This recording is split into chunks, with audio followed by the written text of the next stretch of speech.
to break it to you, but those are not going to get you there. Yeah, I don't know. Amy, I don't know what to say, but yeah. No. Yeah, you're top class actors. You don't need these things. Well, it's just one of those things where, well, we'll get into it momentarily. Well, you know what? Fuck it, we're just gonna get right into this show. Well, hello. Yeah. Well, hello. Hi, Dillon. Hey, Warren. Hi, viewers. Hi, listeners. This is Pop Culture Party People, where we legally accept the ingestion of PCP. Absolutely. I am a humble host here. I don't know why I'm putting on this smoky voice. Maybe it's because we're recording at like night. Late at night. Yeah, we normally record kind of like right after work. It's also because like we're free from any simple like formula. We don't have anything we're going to necessarily request it to each other. We have no guests. So it's kind of just like a chill hangout. It's so loose. It's just got so much freedom. Yeah, we can really do whatever we want. I am Dillon Birdsall, a host here at Pop Culture Party People After Dark. And I'm Warren Chao, also a humble host here on Pop Culture Party People. This is almost like the late night radio hour where people would call in about their relationship problems or like whatever's going on. Oh my God, I would love to do a show like that. Just giving people advice from my stupid, unwarranted brain that shouldn't be followed. I would love to do that for a Twitch stream. That'd be great. In fact, the guy does do that. I think he's called the Frog or whatever. The Gecko, yeah, no, the advice Gecko. Yeah. I've seen him on TikTok, and he gives pretty good advice. I saw one time a guy's calling, and he's like, Gecko, I just feel like all my friends are talking shit behind my back, and they don't like me. And the worst part is I think they're right. And then the Gecko's response is, that's true. And the guy goes, wait, what? Like, what? That's true? Like, you know for a fact they're saying it? He's like, no, that's not what I meant. The Gecko quickly had to save it. He goes, by that's true. I mean, that's like such a true sentiment. I can relate to it. People can relate to it. Not that statement is true. And then you hear all faith lost in the caller. He goes, okay. That's awful. And you know what? That is a weird emotion, right? Like, don't get me wrong. I think some friendships, maybe not like truer, harder core friendships, maybe people talk behind your back. But I don't know. Like, I like to think that when my friends talk behind my back, it's in a complimentary way for the most part. I know that's what I do for most of my friends. I'm usually like, I love that person so much. I'm so glad they're in my life. Yeah, you have a big heart and you give big hugs and you share a lot of love. And that's the way you should go about life, give the energy that you want to receive in return. But as someone that has pretty bad social paranoia, I definitely relate it. Like any time I leave a place, I'm always wondering, well, not anymore because I've gotten therapy. I'm in therapy and I'm getting the help I need. I remember we actually had to talk about that when we were playing D&D. I remember you were like, I think everybody doesn't like me. And I was like, what? I don't. Couldn't be further from the truth. Yeah. It's like literally my entire life. I have to check in people. They're like, Warren, what are you talking about? Like literally, no one's either talking about you or has nothing bad to say about you. Like you need to relax. And it's like that deep thing of like being insecure, one, lacking confidence, two, and also like seeking approval. So when I was finally able to like deal with those things, the paranoia alleviates.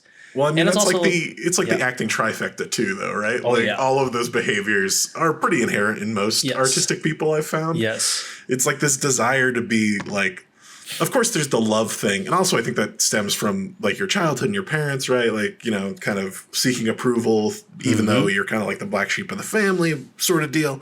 But then of course it just plays into the idea of like, artistic stuff that we've talked about on the podcast before, where it's just like, when you're artistic, you're putting yourself out there all the time. Totally. And sometimes it feels very one-sided, feels not reciprocated. Well, also like as an artist, hopefully you are putting yourself out there too, right? If you're so guarded and so shielded, afraid to show yourself, your art's really going to suffer for it. Like, what are you really going to say from like this little meek, guarded, protected little position?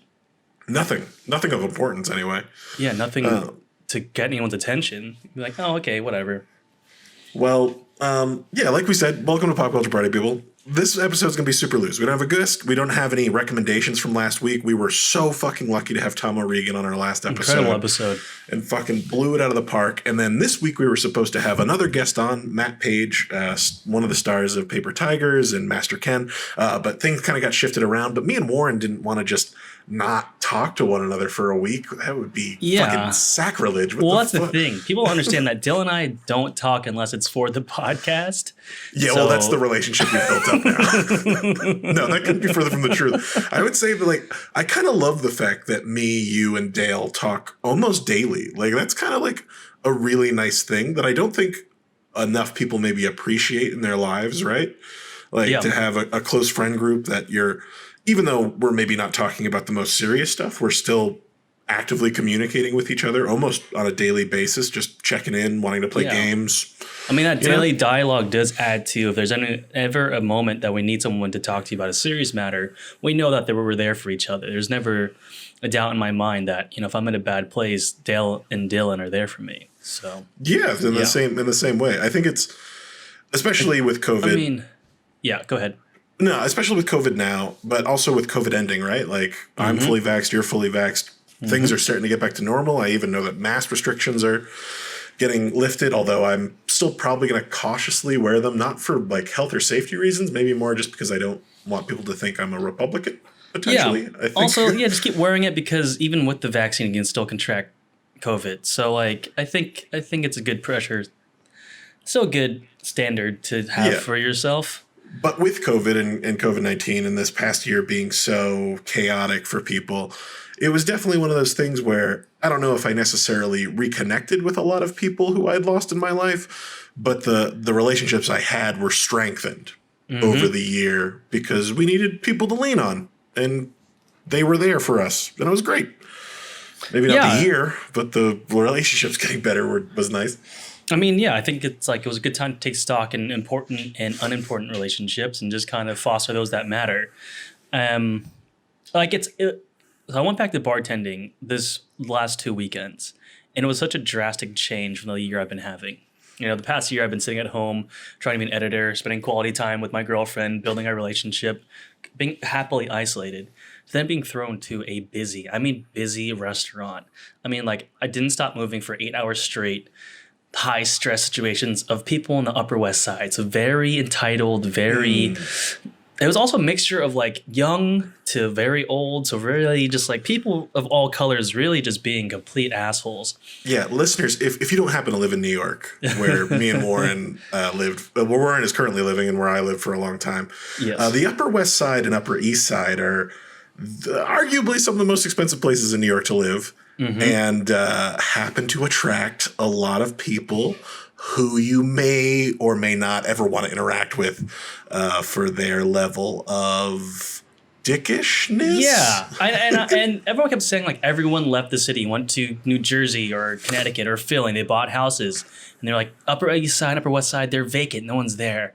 And I'll tell you, that couldn't be further from the fucking truth. There's still so many people.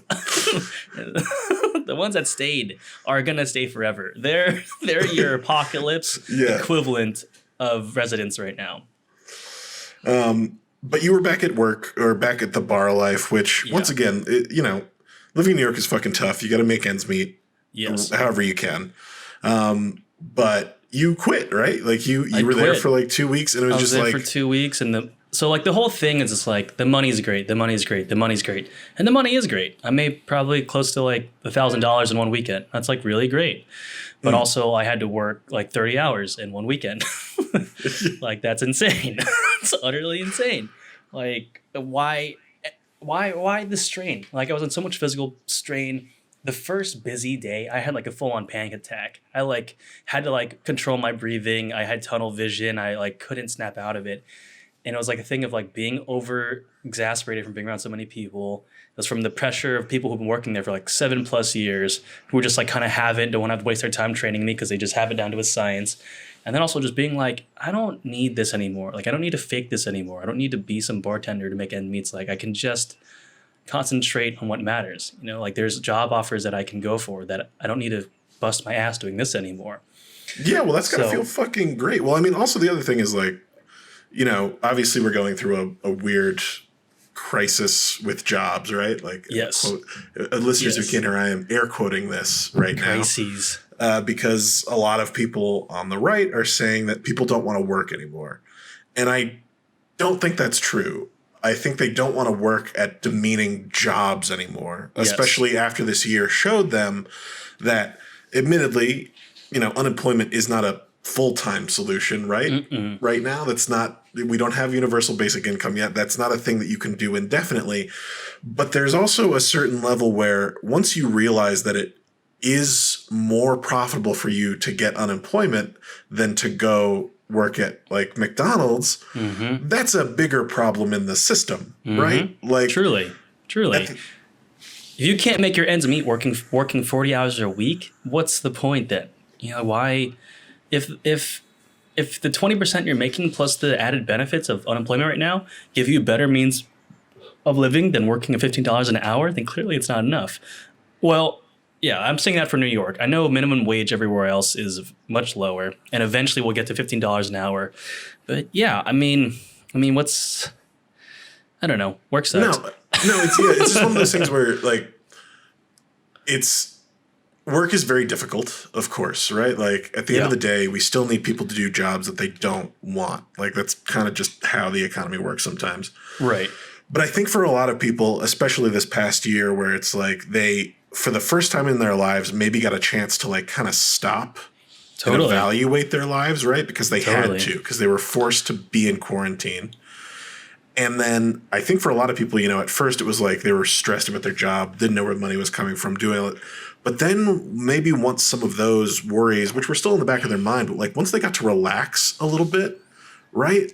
And like realize that you got to spend time with your family and you got to like maybe focus on things that you hadn't focused on in a really long time. And then you kind of realize that that working yourself to death for next to nothing is really soul crushing. Yeah. Like I think in the long run, that's a very good thing that people realize that their time is valuable. It's really valuable. And admittedly, for a lot of us, I know for me personally, I have a luxury. I have a family who's not rich, but is middle class. And I'm not working right now. And they're supplementing my life by allowing me to live with them. And I know that that is not true for everyone. Like I know that I'm in a very privileged position with that. But I want people who feel like they can't get out of their rut or can't get out of this job they hate that, you can. It might be hard. It might be difficult. It might not be the right time exactly, but you only get one fucking life, and you shouldn't spend it doing something you hate. Yeah, don't spend it breaking your back for money that you aren't going to be able to spend because you're busy sleeping before your next shift. Like why kill yourself for it? But you know what? Also, we have the privilege of not having to pay for our families to survive or our kids to survive or pay for school or different things like that. So like we're speaking from a privileged point in that way as well. Yeah, of course. But I will say though that like for years and years while I was in New York, I kept being like, man, if I just had some time off to just like learn to program or learn a skill or something like that, I would do that. I would like change my life and things like that. And sure enough, I took the time to learn how to be an editor. You taught me along the way and you helped me out and so many people helped me out along the way.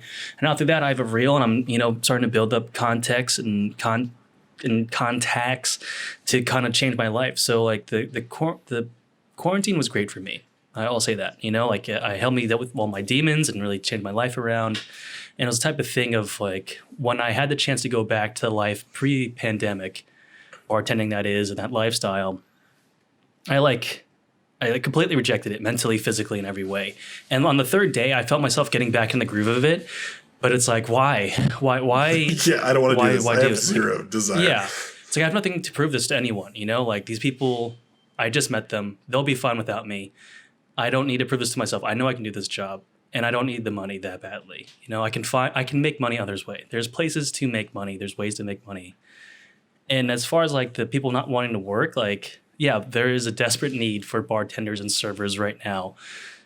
But it's like, yeah, job sucks. That job is fucking terrible. So why would anyone want to go back and do it? Yeah, I don't know. And that's a question that we have to answer as like a country, right? Like how do we make work that is awful less awful? And obviously some of that has to do with pay, but also some of that has to do with, like corporate culture and treating people with like respect and dignity, Yeah, and like I feel like there should be like Like, there should be enough pay for servers and bartenders so they don't have to rely on tips, so they don't have to, like, kiss customers' asses afraid that they're not going to be able to make a living at the end of the shift. But there should also be, like, a kindness clause. If someone steps the line, they're not kind anymore, the staff reserves the right to fuck them up. I think that's, like, what it should go down to. There should be, like, a martial law of, like, if you cross that boundary, if you're a fucking asshole, there's a whipping stick where you will get the shit kicked out of you for acting out of line. So it's like a Chris Tucker clause from Rush Hour, like. Yeah. It's like, but the code would be like, "You're bleeding," and they're like, "What?" And you just punch him right in the face, or you throw him a hanky first, right? Well, fuck. Yeah. No, I don't know. I agree with you. This past year has been difficult in a lot of ways, but also good in a lot of ways. And I hope, if anything, with all the death and other horrible shit happening in the world, that maybe we can fucking figure it out. I don't know. It's fucking awful. And I don't want to fucking talk about Gaza or Palestine or any of that shit, because this is a fun podcast and we're going to talk about fun things now. And that's what's going to happen. We're going to do some PCP. I like how we started off sexy and then got sad. Dude, that's just life, though. Like, who hasn't been in a sexy situation and then just been like, "Oh, I'm going to die alone"? Just the crushing existentialism of that. All right, well, let's get fun. Let's take some PCP and let's talk about dude, let's fucking mainline some PCP right now. Because I'm almost glad that we don't have a guest. Not to say I don't want to talk to Matt. I cannot wait. And Paper Tigers looks amazing. If you're listening to this, please watch the trailer. Please buy the movie. Please rent it. Do whatever you can to check it out. Please do all those good things. It's packed with so many great jokes. I cannot wait to watch it and the action as well. What I will say is there's a lot of geek shows and news we have to cover. Yeah, no, I'm like, as much as I love having guests on, and having Tom on was amazing last week, like, yes, the core of the show is still just us shooting the shit. And that's always going to probably be my favorite part. Yes. That's how it goes. But yeah, we have a lot to talk about this week. We've got some geek news. We've got some stuff that we personally watched this week that we didn't recommend to each other, but we just consumed. Mm-hmm. What do you want to start off with first? I think the big one was Castlevania had its season finale. And we both consumed that in the span of a day because... Do you want to wait for that? Because if people haven't watched it yet, let's put it towards the end so there's a spoiler warning so they can listen to most of our episode and then at the end listen to it whether they want to or not. Okay, yeah, no, I think that's good. But by the way, you've been fucking warned up front right now.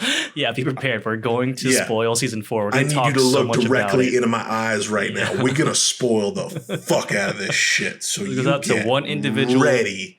In particular. You may have beaten me in a video game tonight, but I'm going to ruin Castlevania 4 for you if you continue to the end of the episode. Yeah, so just be warned, motherfucker. So I think because we're on a podcast, we have to talk about a podcast, and that's Dave Chappelle's podcast that just came out a few days ago.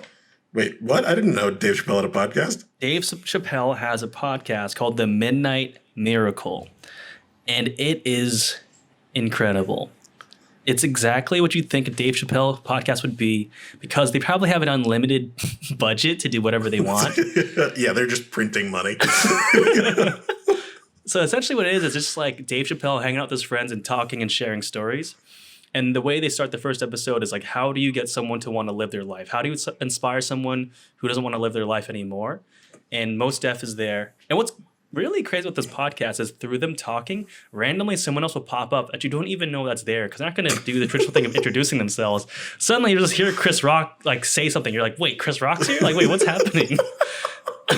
But you're happy that he's there, and it feels very organic, like you're in the green room with them hanging out.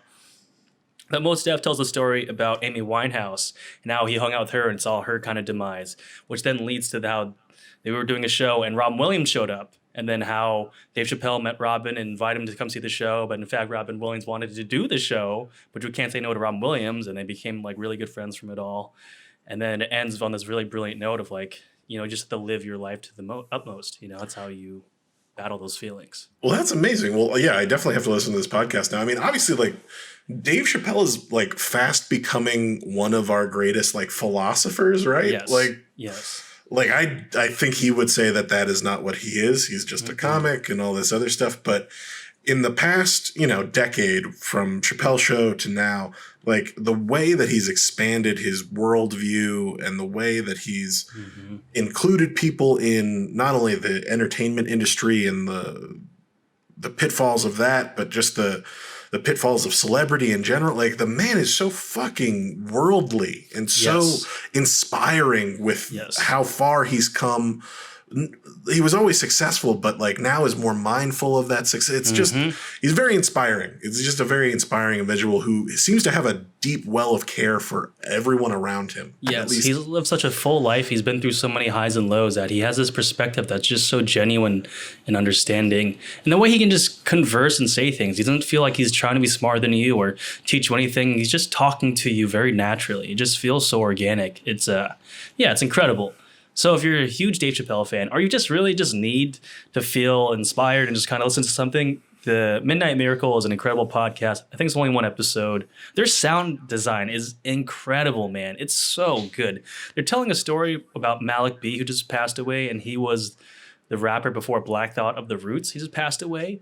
And they play one of his songs throughout it, and Mos Def just raps along with it because they can afford to pay for that. They have sound bites of Robin Williams interview clips. They have sound bites of Amy Winehouse songs and different moments like that. Like I don't even think they're in person together. I think they're on like what we're doing in separate computers, but it sounds like they are all together in a round table.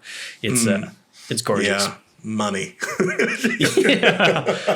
And it's like also like a Dave Chappelle podcast. Like anyone's gonna throw their entire studio at that. Yeah, of course. Like I guarantee you that guy has more sponsorship opportunities than any other podcast like on the world right now. Like no. Comedy Central gave him back his rights to his show. Like that never happens. So like that's it's an anomaly. It's no. Yeah. Okay. Well, that's amazing. Midnight Maricle. I'm going to talk about something now that is not a miracle. It was awful, and I literally just watched it before we started recording, and it was. It's the number one movie on Netflix right now. Woman in the Window. The Hitchcock remake, right? Well, so okay. Okay, here it comes. Go for it. Give us the whole laydown. Yeah, let's take a second. Let's just okay. This film was clearly created by somebody who like loved cinema, and specifically Hitchcockian and thriller cinema. Okay. So much so that one of the very first shots in the movie is them doing a tracking shot, and fucking Rear Window is on in the background. Wow. And you're like, wow, you're just going for it, I guess. That's a choice. Yeah. Are you still at UCLA or USC? Like, what's the... Yeah, that's one way to go. I mean, you're literally going to remind me of one of the best thrillers of all time before going into your movie. Ballsy choice. Interesting. Okay. And, on the face of it, it's got an all-star cast. I mean, fucking Gary Oldman. Fucking Amy... Sorry, there's a fire truck coming in. That's how bad this movie is. We actually had to call the police. To kill Netflix. Amy Adams. Kurt Russell's son. Like a very good cast. Like people the Crimson Chin. Yeah, the Crimson Chin is in it. Julianne Moore is in it. Ooh. On the face of it, you're just like, holy shit, this movie's going to be unbelievable. How can it fail? Yeah, there's no way that this could be bad, right? Yeah, no, absolutely it can be. Spoilers, I'm not going to get too deep into it. It's just one of those things where the weird thing with cinema now, right, is like it doesn't seem like anybody can have an original idea. Like it just feels so very much weighed down with the idea. And this one, of course, is mired in the thing that like they're trying to do a Hitchcockian thriller, but they're trying to subvert it in ways that are just uncomfortable. So in their mind, they're just like, oh yeah, no, we're gonna put our own style and flair on it. But the question that they never ask is like, is that a good thing? Like, does it benefit the story at all? Right.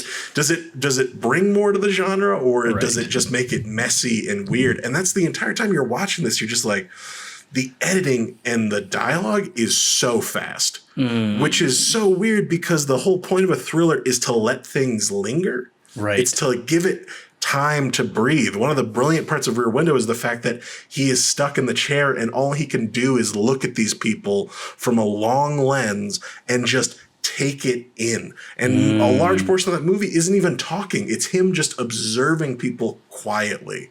And this movie's idea of that is to be like, no, we have to have people. Yeah, we have to have people talking all the fucking time. They just need to be. They need to be in her house and speaking at all times, every second. If there is any blank space, we need to fill it with dialogue or a cut or something immediately. I don't want to hear silence in this movie at all. And you're just like, well, once again, it's like, what does that add to the landscape of this film and this genre? And the answer is like nothing. It's like this weird, hollow, sad version of it. And once again, like if you show me Rear Window in the first scene of the movie, or, you know, even just remind me of it, of course I'm going to compare it to that. Like, don't do that to yourself. You're shooting yourself in the foot. Yeah. It's like these remakes that forget like why the movie works. It's like, do your homework, you know, like use what works. I don't know. I can't speak on this too much because I haven't watched either one. But from what you've told me alone is just simply just like, why try so hard? If you're going to remake it, just like I don't know. I have nothing to say on it. It's just the crazy, just don't even touch it, really. Yeah, the crazy thing is like Rear Window is a masterpiece. It is one of my favorite Hitchcock films. If not my favorite Hitchcock film, it might be North by Northwest. It's very like Hitchcock is amazing, and I'm you know torn on which one is my favorite. But the point is like you can make something original, right? Like you don't have to go back to the well. Sadly, it just seems like that's all people kind of want to do right now, and it's really troubling to me, especially as a filmmaker, where if the landscape is just going to be pre-existing properties, like what amazing art are we going to miss out on? Right? Like, well, I will say that I think where we're losing out on live action dramas and comedies, we're benefiting from animated features and television. I think it's not so much that we've lost out on art. It's just that it's transformed differently. It's like with animation now, people are more on board to watch a cartoon. You know, it's not like, oh, that's only for kids, I'm not going to ingest it. Now it's like, oh, people are fully on board. Spider-Verse is like widely loved as one of the greatest animated films of all time now. So not only are comic books and a CG animated film and POC-led properties now accepted, the grandiose jokes, like the absurdist joke, can now live in the zeitgeist. So with that, like I think these mundane movies are these studios where they have these old heads that don't know how to adjust anymore. So I think it's like as time goes on, I think Gen Z is going to complain when their time comes too, because like the people in charge are never of the generation who is actually taking in the content. Yeah, that's true.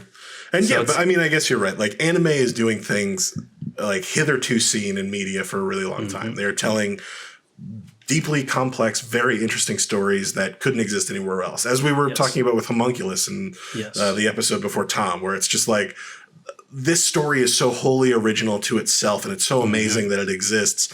And it's like, I kind of miss that in my cinema now. And let us not forget that Parasite did just come out like 2 years ago. So like that's true. It's not like we've gone through this dark age where we're like, God, give us a good movie. Well, no, it's not so much that, but I'm just thinking back to like even the 70s, right? Like there was just so much original content coming out of that time where it was just like, because the movie didn't have to be a blockbuster, right? It didn't need to make $100 million back. They were these small, if $20 million films, right? Where it was just like, okay, I mean, as long as we recuperate some of this, you can make a weird movie like Being There or fucking anything that Scorsese did, Mean Street, like all of these films that are like super important to us now. Like, I just wish more studios were having the foresight to be like, okay, maybe our model isn't working anymore. And especially with the pandemic completely decimating theaters, maybe we should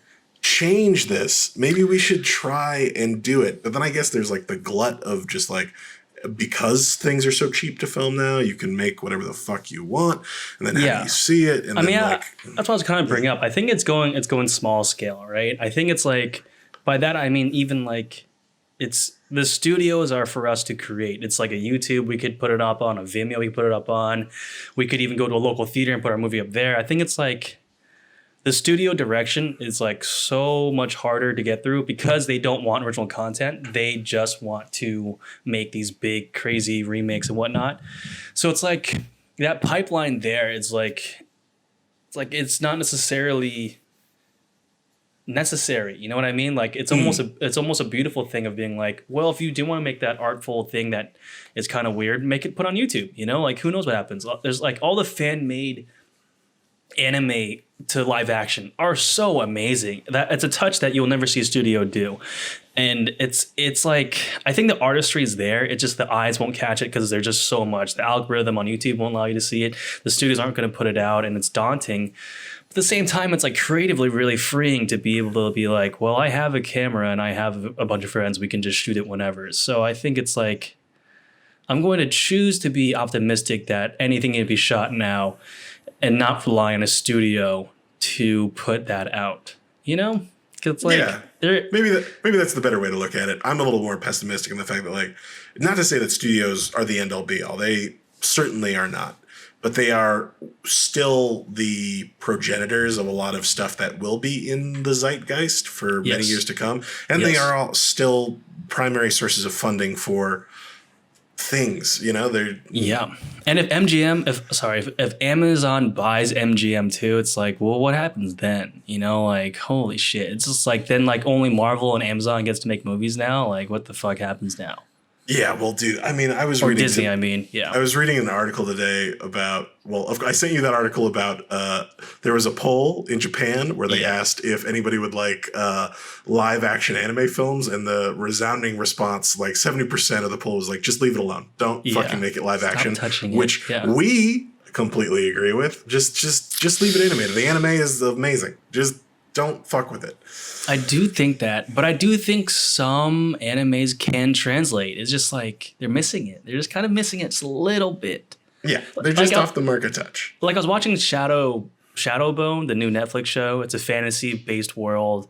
It's like steampunk with magic fantasy. People either have powers, they don't, and they have ships they shoot with avatar wind, and they can shoot fire, and has this old, very like old English cockney talk and long leather jackets and whatnot, lit by candlelight in casinos with dusty strangers. I like that you're trying to do a Cockney accent, but it's just New Zealand. What are you talking about? This is Cockney. So, oh, fuck. But as I was watching, I was like, this could be a Full Metal Alchemist show. They're literally just an Elric away from getting it right. You're one Elric away from being a Full Metal Alchemist show. 2 Elrics, you got full fucking brotherhood there for you, baby. And that's how alchemy works. Yeah. It's the whole look of it all, and you can CG this stuff so easily. And it's all about building worlds. I don't know, man. I think the anime live action is going to work at some point. They just need people who actually like anime to do them. Yeah, I don't know. I definitely think that there are properties that can exist. I do think Full Metal Alchemist is probably a good one. I do think Cowboy Bebop is a good, like, that's relatively centered in a very realistic world. But like, yeah, just like certain ones like Naruto and should never be live action. No, like there's no way to translate the look and feel of that show. Yeah. Or the manga. One Piece show, it's like, don't do it. Don't. How are you gonna do that? It's just gonna look dumb. It's gonna look gonna look stupid. Like it's perfect as it is in its art form. Like don't fuck it up. Like, you know what? If you want to make a thriller of monster, that is perfect. That entire fucking thing takes place in the real world. Yeah. So like that's where you start there. Like you start in that place, and then maybe you work your way up to something a little bit more. Also, like, here's an idea. Just take the inspiration of the anime and don't do an exact remake of it. Like, just take the essence of it and make it work. Like, I keep thinking about, there's a show called Yu Yu Hakusho, and essentially it's like this kid hold on. If you haven't watched Yu Yu Hakusho, Like, I don't. It's You need to watch gorgeous. Yu Yu Hakusho. You have It's my to watch it. favorite anime, like, ever. So, oh my God. I'm sorry, Look my puppy who it came is. in. This is Ginger the pup. Quick plug. If you love adorable puppies, please check out As Told by Ginger Pup to check out my beautiful puppy so she can get verified. And we can make some money off of you. Thank you. Dude, that dog is so fucking cute. Thank you. But essentially what it is Yu Yu Hakusho is a kid fights demons and fights spatial spirits and whatnot for heaven, essentially Japanese heaven. Technically hell, actually. For hell. So then it's like, what? Just call the show Spirit Detective and just have an agency that deals with spirits, and then kind of have like Yusuke and the main characters in the background, and then see the general liking of that. People are like, oh, like we really like that. Then just translate it to having a main character, you know, have it follow Yusuke. Yeah, and then just do the Dark Tournament arc. Yes. Yes.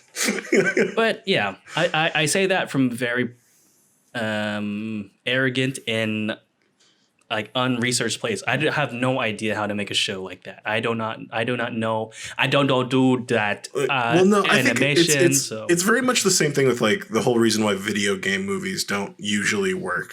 Yeah. And it's not that the property that you're adapting doesn't have merit. Of course it does. It's a very successful video game. Like it's already very successfully told this story in a different medium.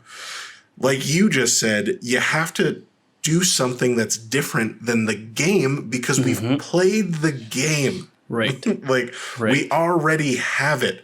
Like if you're not going to do a better Yakuza than the game that I'm playing, I don't need to consume it because the game is already banging on all cylinders. Yeah. So you need to come up with something original.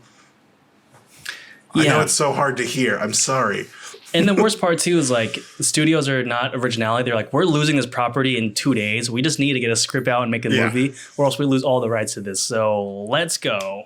So it's like, yeah, it's the business side of it. We're artists, so it's always going to kind of clash in that way. But as far as inspiring original content goes, we need to talk about Mitchell's versus the Robots. Oh, you know what? Yeah, You are right. This is a wholly original, completely 100% not a property in any way, shape, or form.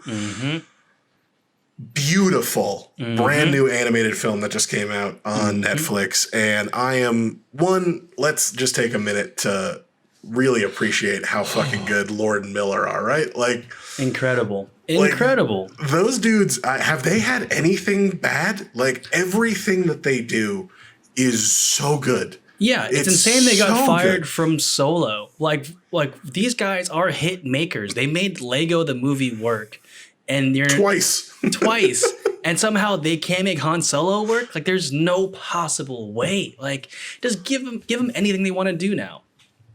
Yeah. So for those of you who haven't seen Mitchell's versus the Machines yet, it is this beautiful, very grounded, but also over the top story of a family. Yes. And as the film progresses, a company that's very similar to a company that Warren worked for a time, Apple or a Google. Snapple? Yes. Yeah. The Snapple cart, as some may say.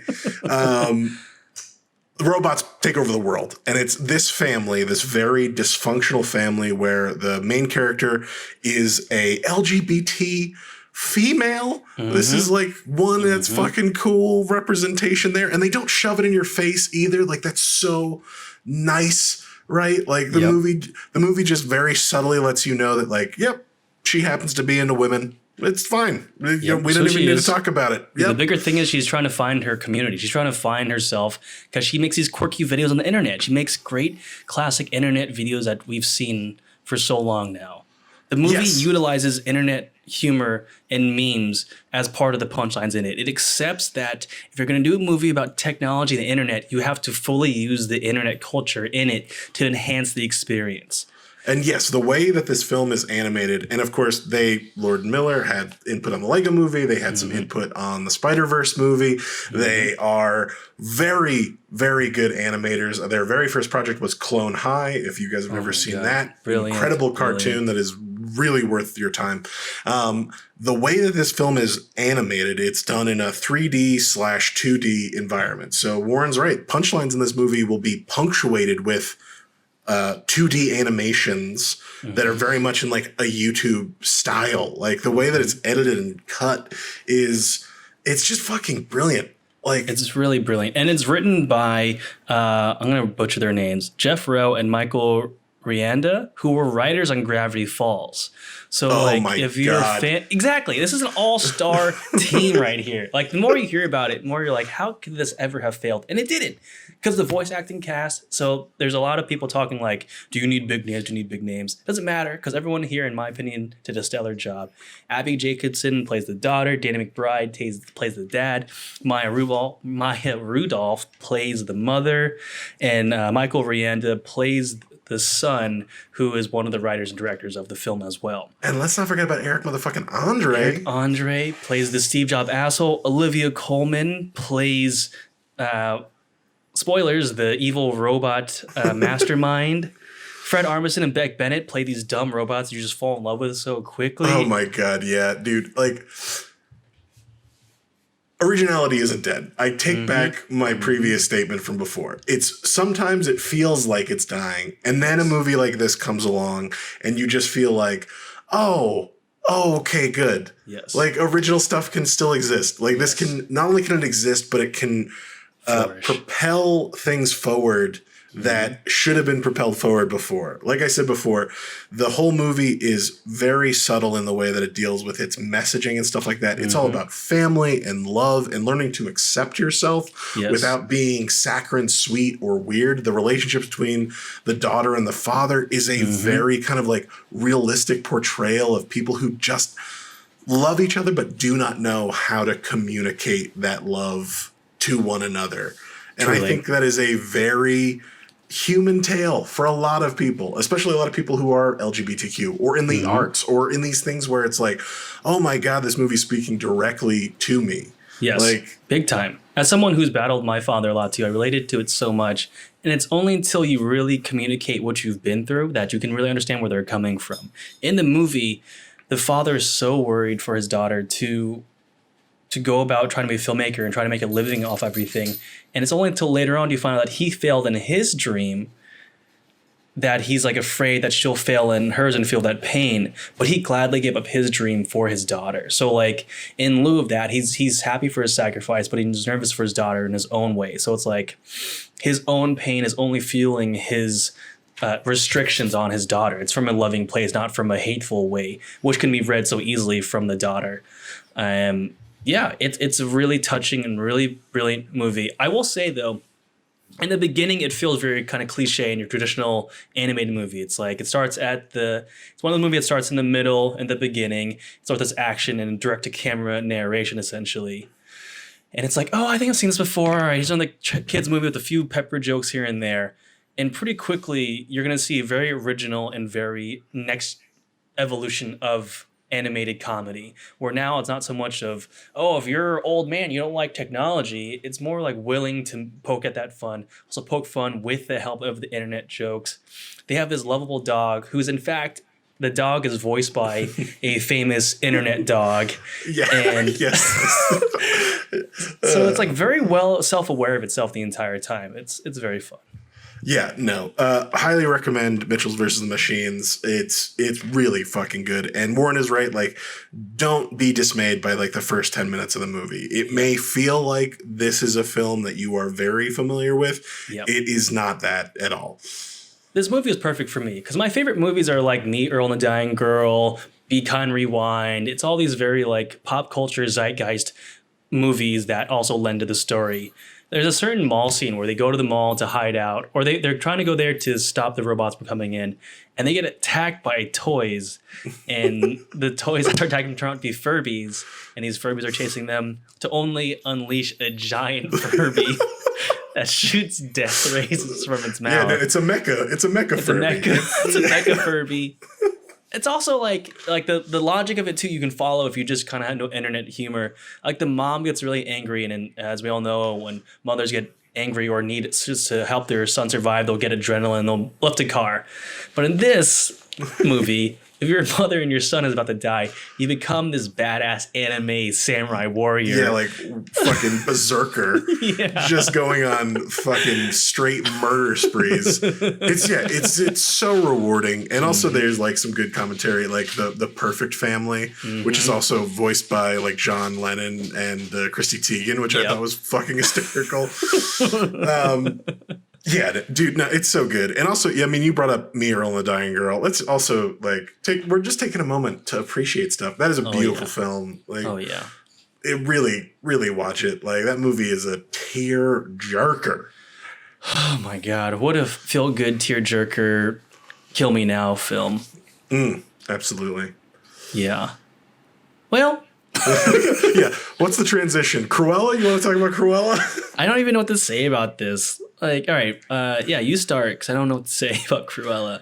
Well, you know what I said before about cinema, Mitchell versus Machines, cinema is alive and well, original ideas exist and thrive. I take that statement back now. But it's getting good reviews. People are like loving it. Isn't that that's what's like so crazy to me? I cannot for the life of me believe that. Yeah, this is what's slightly troubling to me. Yes. Now, I, of course, am going to reserve judgment until I see the film. I'm not going to hate on this film if I haven't seen it yet. We can have reservations, though. We're more than welcome to have reservations. But it is, once again, one of those things where when I saw the trailer, and I came out a couple weeks ago, but we haven't talked about it on the podcast yet. It was one of those things where I was like, why does this exist? Because Joker won an Oscar.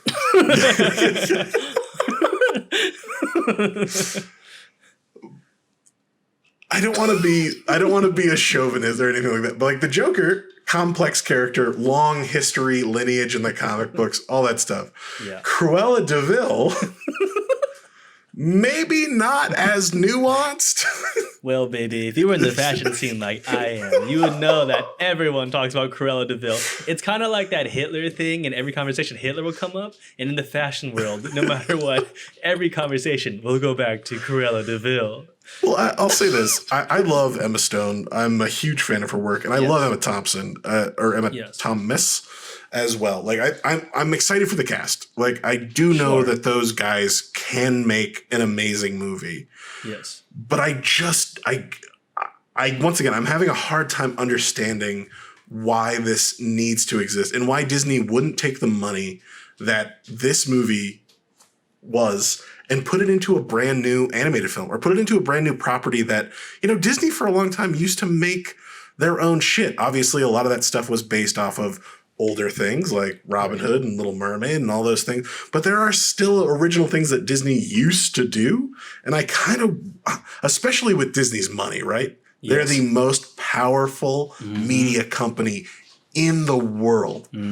I would love them to champion new stuff, original stuff. Yeah, imagine if they just reopened Touchstone. Think of like all the fun content and original content they can make with that.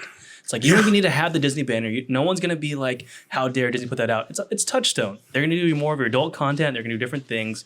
And then you can add that to their Disney Plus, which is kind of boring because there's not enough stuff for me to watch on there between the next big show. It's like, I'm not going to go back there that often. Yeah, I think that's one of the most disappointing things about Disney Plus, right? Like, on the face of it, at first you're like, oh, cool, I can revisit all these Disney movies. And then, like, after you've revisited those Disney movies, you're like, okay. Yeah, I'm bored. Yeah, I'm bored.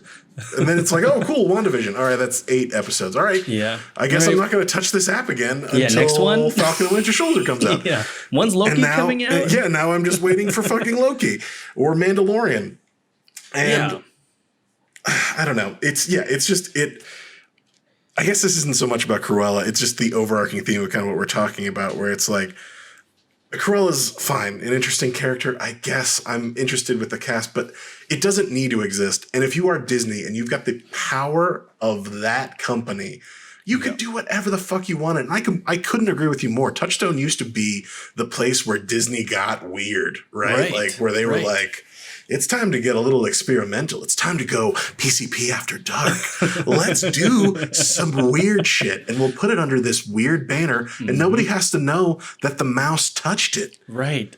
This is the mouse side woman. He got a nice little hotel on the edge of town that no one's ever gonna know about, but it's still making all that Disney money. Yeah, absolutely. Don't get me wrong. Mickey loves Minnie, but every once in a while he wants to fuck a rat. Like he wants to fucking get that hood rat shit in.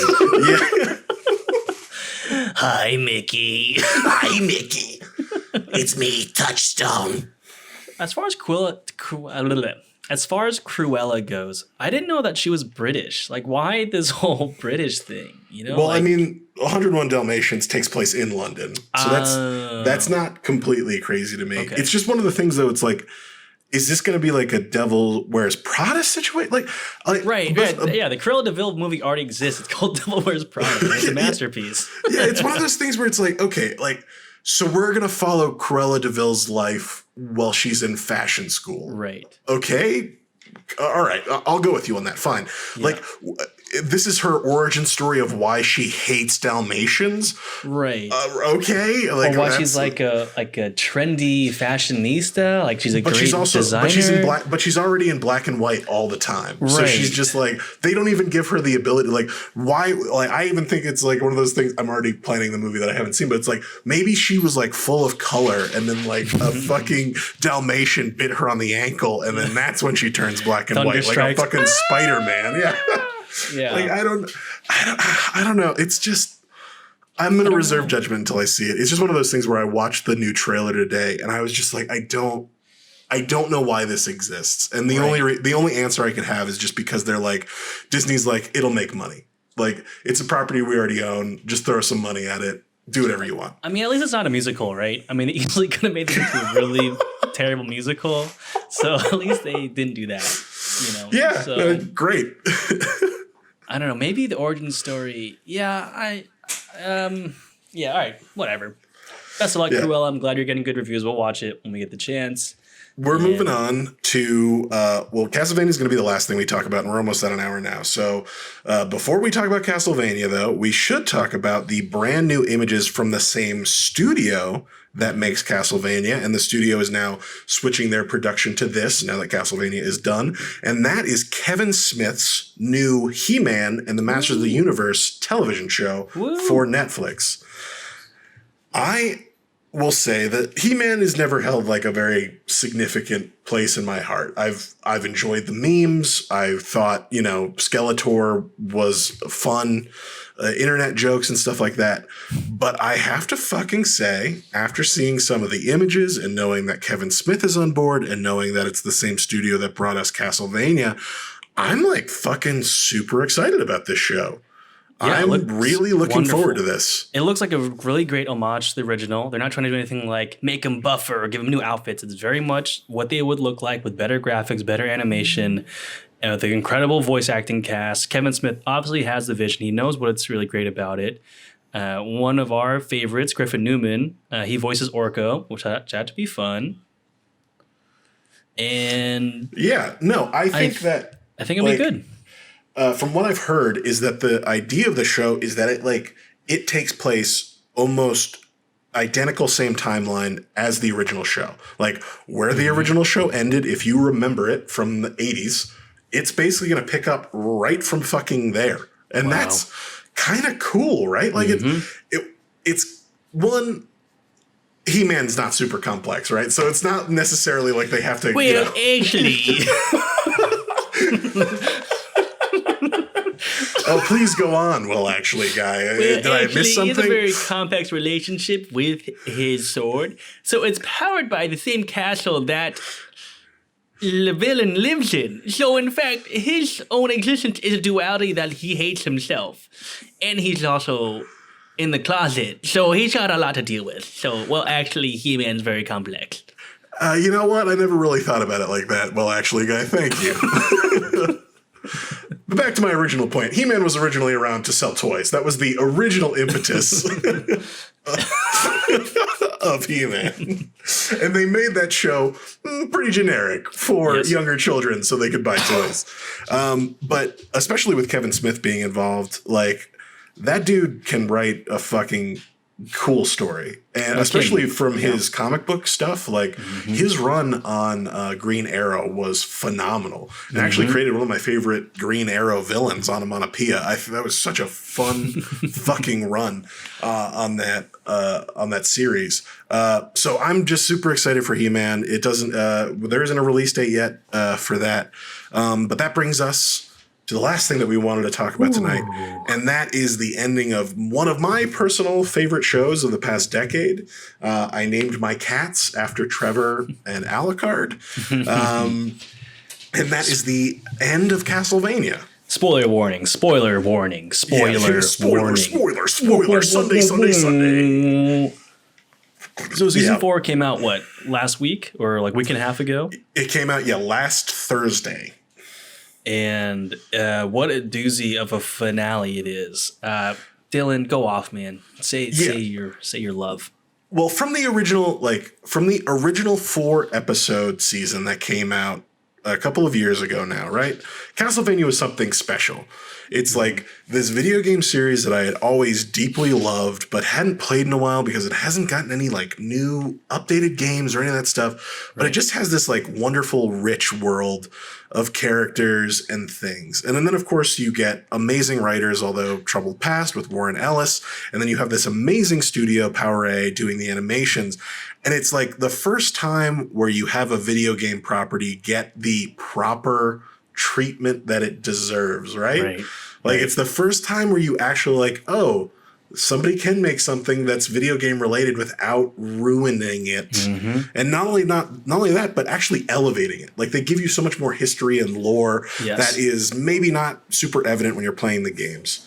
And through the course of these 4 seasons, it has gotten better every single season. It's one of the few shows that you can absolutely look at and be like, season 1 is it's not bad in any way, shape, or form, but it's only 4 episodes though. Yeah, it's only 4 episodes long. It was like a tester, but then season 2, 3, and now 4 just up the ante every single time with animation, with story, with dialogue, with humor, with action, and it all culminates in this final season. It's got a couple of things that are maybe not my favorite, but on the whole, I couldn't be happier with how it went out. Honestly, like it was a really fitting send-off for a show that I deeply love and will always hold a pretty significant spot in my heart for, honestly.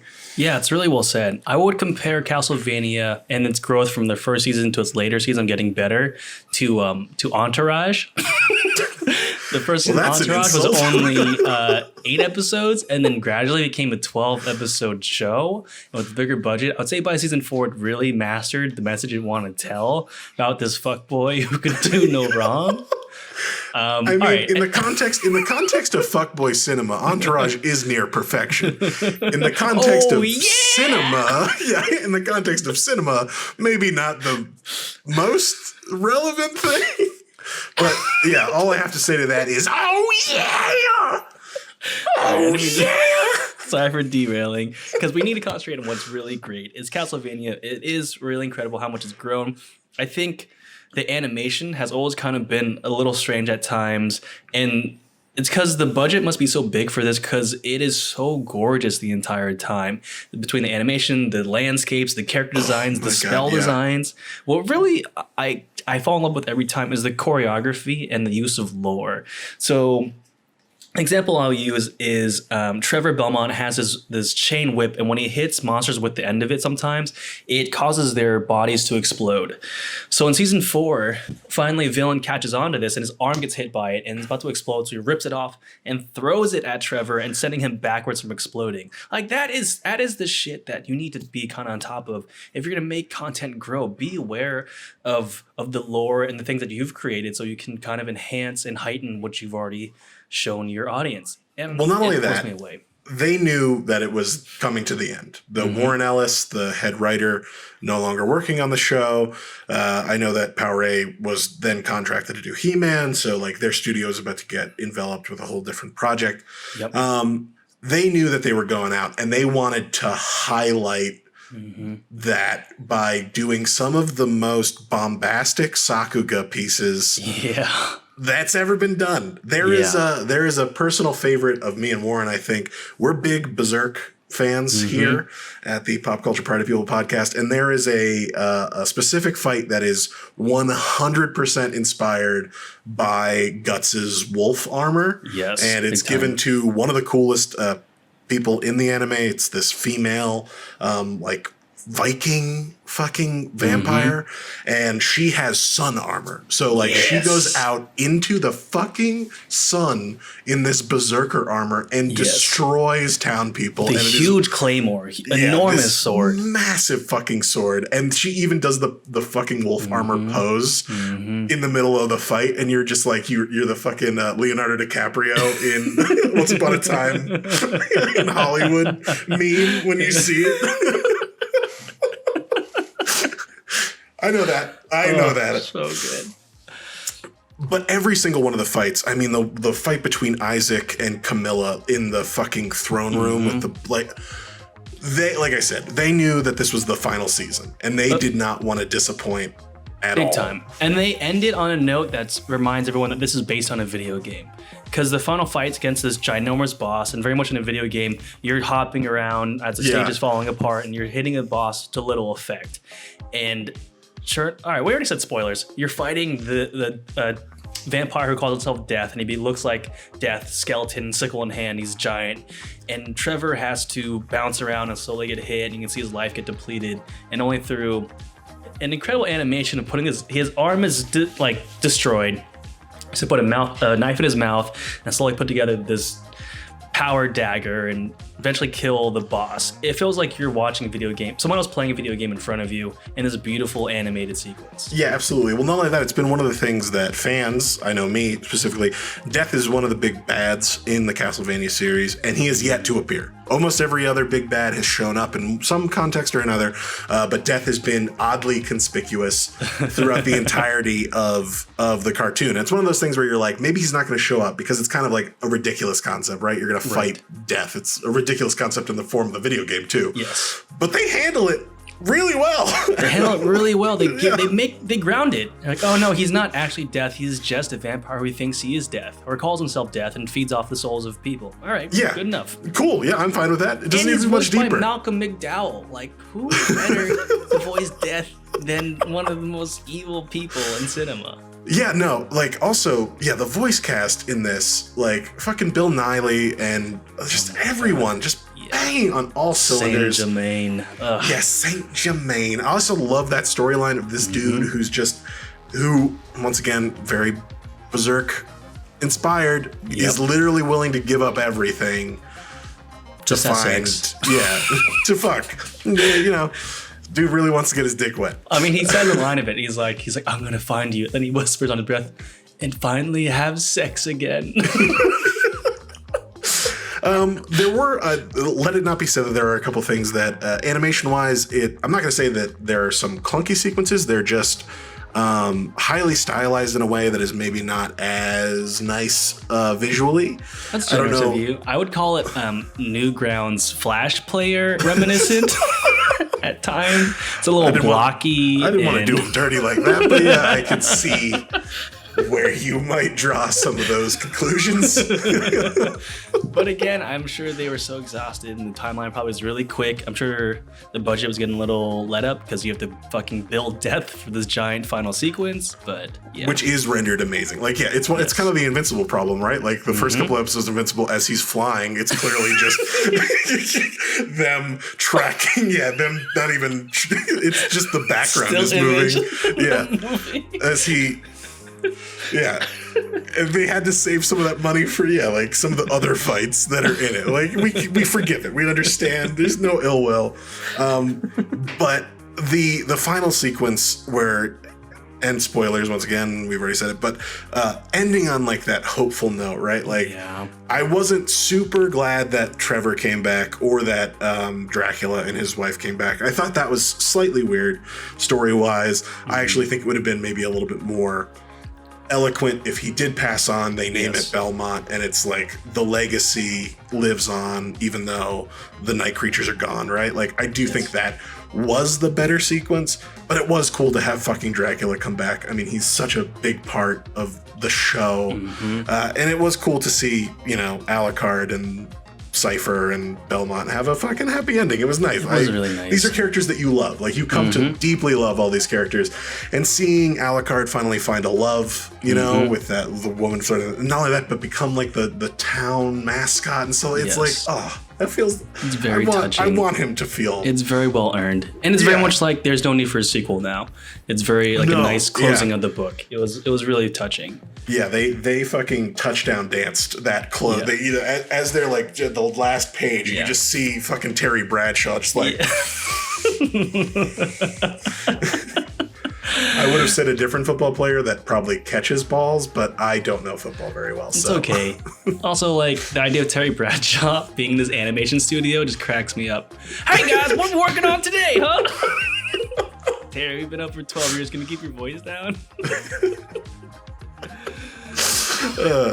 But I think that is probably about it. I don't know if there's anything else. Like, I'm really looking forward to seeing MODOK, but that's not out yet.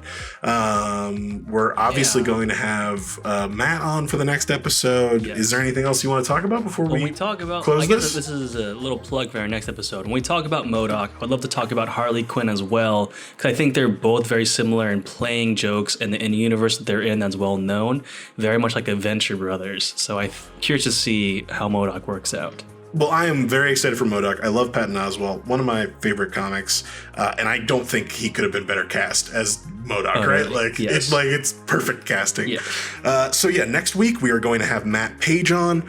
Very excited to have him talk about Master Ken, his YouTube channel, and then Paper Tigers, a brand new release that is available on VOD that me and Warren couldn't be more excited to watch. Yes. Apart from that, anything you'd like to plug before we close this motherfucking episode? Yeah, please check out my puppy, as told by Ginger Pup. Get that verified check for us so we can start making that sweet puppy money. Check me out on War Chao on Instagram, and check me out at Show Me the Chaos on Twitch. I'm gonna start playing Blitzball soon because I told Tom O'Regan I'd do it, so now I gotta do it more often. Dude, I hope you guys play Blitzball together. I just want that to happen so badly. I don't know how we'll do it, but maybe we'll just do it. So I'll coach him out on his stream. Yeah, I don't know how that's going to happen because it's obviously not online play, but fuck. You can find me at Unlimited Free Time on YouTube, and you can find me at All the Birds on Instagram, Twitter, and TikTok. You can also find this very podcast on Twitter, Instagram, and TikTok at the PCP Podcast. Yeah, guys, that is it for this episode. Remember, we're the Pop Culture Party People. We put the cult in pop culture, and we smoke that PCP regularly. Hell yeah. Hell yeah. Have a great night, guys. Bye-bye. Bye.